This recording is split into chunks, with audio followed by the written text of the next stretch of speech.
Morning, Jim McKinnon here with Money Management Inc. Hey, we've been talking about inflation a long time, and I found something that, in my opinion, is the best little short articles, about 9 pages, on inflation that I've ever seen. And it's put out by a guy named Dr. Steve Hanke, and he calls it Looking for Inflation in All the Wrong Places. Now, Kim has just put this on our website, or sent it to be put on our website. And Kim, when did they say it would be up? It should be up for sure tomorrow. Tomorrow. And Kim, can you give them our website? Yes, it's moneymanagementinc.com/content. Slash contact, I'm sorry. Well, where they put, don't put Brookhaven in there? Yeah, it's Money Management Brookhaven. You can look it up that way. Yeah, Money Management Inc. Brookhaven.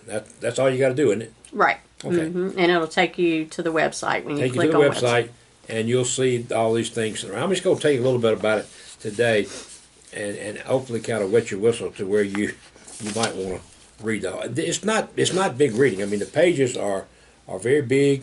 I mean, it's not little bitty writing or anything. So, it's not a hard read.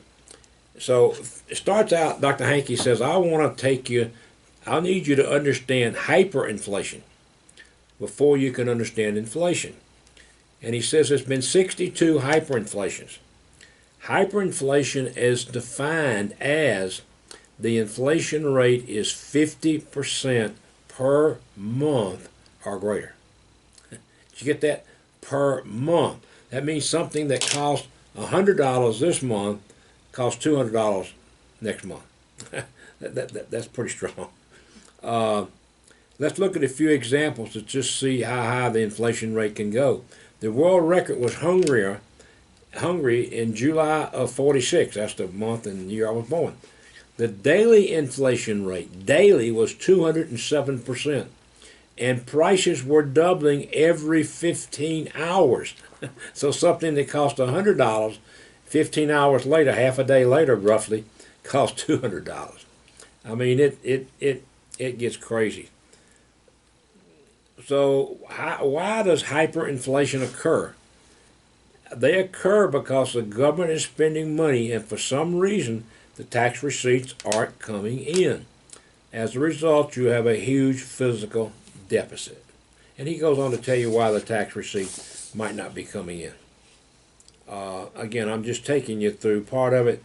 I'm not going to try to do the whole thing with you here. Inflation are always created by central banks, and they're always local. If you look at the current scene, the United States is saying, yeah, we got bad inflation, but so does the rest of the world. That's not true. It's not true. Because here's the actual statistics. United States right now is running at 8.6, China running at 2.1, Japan's running at 2.5, Switzerland's 2.9. So to say everybody's having an inflation problem along with us is just simply not true. Not true at all. And then he says something else to remember. His rule is 95% of what you read in the press is wrong. 95%. When it comes to inflation, it's about 99%. So all this stuff you get every day in the paper, whether it's the Wall Street Journal, whether it's the Brookhaven paper, whether it's the Clarion Ledger, whatever, is wrong. Because people don't know what they're talking about. This guy is a world-renowned expert. Read the article and see what you think. I really like some of the things that he's talking about. And again, I'm not going to try to read you this whole thing. It'd take too long. I do like this analogy. He says, now, what does the United States monetary bathtub, he wants to equate this to thinking about a bathtub, look like? You have two drains, but, excuse me, since COVID came along, we cranked the water going into the tub by 41%. So since COVID came, we've increased our money supply. We printed more money, printed more money, printed more money. So now we have 41% more money than we had before. Even with the two drains, you can only take out about 10%. So where's the other 31% going? Well, it's just like it's in a bathtub. It's overflowing. The water is spilling out. 30% increase in money supply will eventually come out as inflation in the economy. Again, you can see why he begins talking about hyperinflation. And he goes on and on, and then he says, I love this, on page 8, he says, so why did all the economists at the Fed fail to predict inflation? Interesting question. One thing is they deep six the quality theory of money. Why have they been talking about all those ad hoc reasons like supply chains and Putin and all the other things? Well, there's one simple reason for that. They are covering their rear end. They screwed up. They're covering their rear end. The Feds have 785 economists, and all of these people are PhDs. But they got it wrong. They absolutely, positively got it wrong.